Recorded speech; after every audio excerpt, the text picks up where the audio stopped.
Let's talk a little bit about Starcade 1995.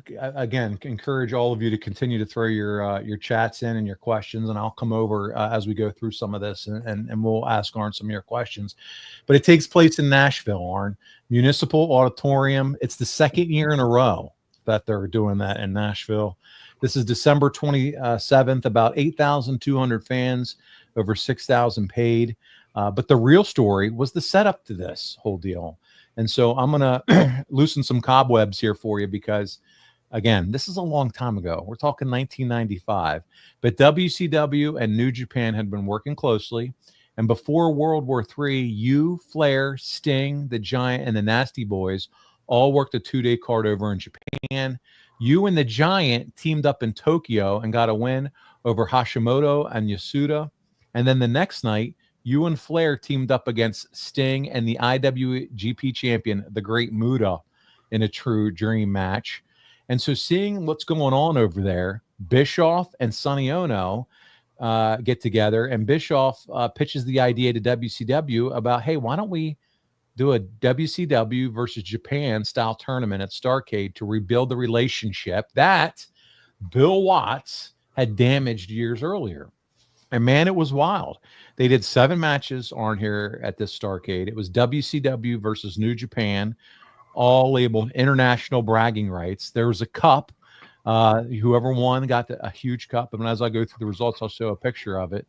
But do you remember anything about the planning or this event, or when you first heard about this idea? Were you excited, confused, or just, hey, I'm along for the ride, creatively, whatever we want to do? Well, the thing that I remember very clearly is being partners with the Giant. Oh. And Yasuda was their Giant.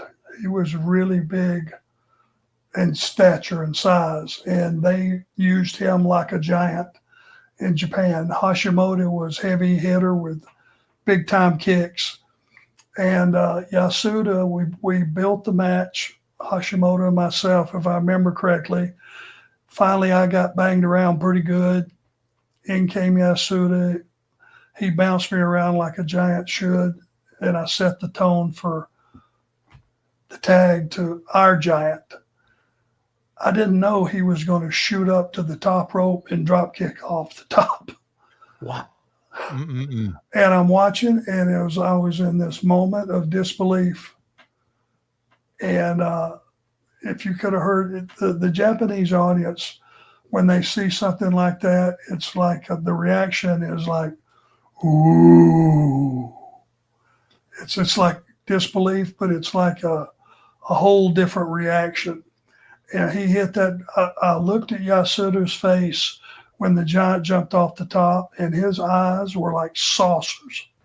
Like he couldn't believe what was coming either. And it was one of those deals that I'm sure they will, if you were in attendance that night, you will always remember that as a Japanese fan, because it was something, I mean, Paul's Giant. God's sake. Giant, the Big Show, Paul White. I don't care what you call him.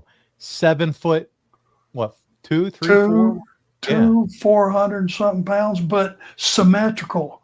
It wasn't that he was just had a big ass or big legs. He was a symmetrical guy. Yes, symmetrical giant. So true. That was just like really a giant. I mean, listen, I've been able to meet him and shake his hand. Me and my brother, a long time ago, we met him back in the late 90s at a WCW event. And there's a picture he puts his arm around my brother's shoulder, and his hand looks like a catcher's mitt or something. Oh. It's massive. Absolutely. And he climbed to the top rope and jumped off with a drop kick. And until it actually went down, I must have had I wish there was a picture of me during this. My jaw had to be on the ground. I was seeing it. What is he going to do here? I couldn't believe it. Think about it, Arn. The only exposure you had to giants at this point in your life was your favorite giant, one that you would often consider a teddy bear, Elegante. You know, that's the only exposure that you had to. And when you think about move cat quickness, that way far away from what the Big Show or Paul White or the Giants doing here. You got me relaxed. You got me in the groove of talking to our fans and enjoying myself, and then you hit me with a nut shot. Are you proud of yourself? I came up with the old shot under the. Oh, no, it was better than that. It was a punt. It was a punt. Not the uppercut. It was a standing right in front of me, punt right in the You were standing spread eagle, and I just laid it in like a triangle. Boy, you're vicious. I'm just, the comparison is for you. That's why you were so dumbfounded to see a 7-footer do something like that. All you ever knew before was our other buddy that we don't like to talk about. So good.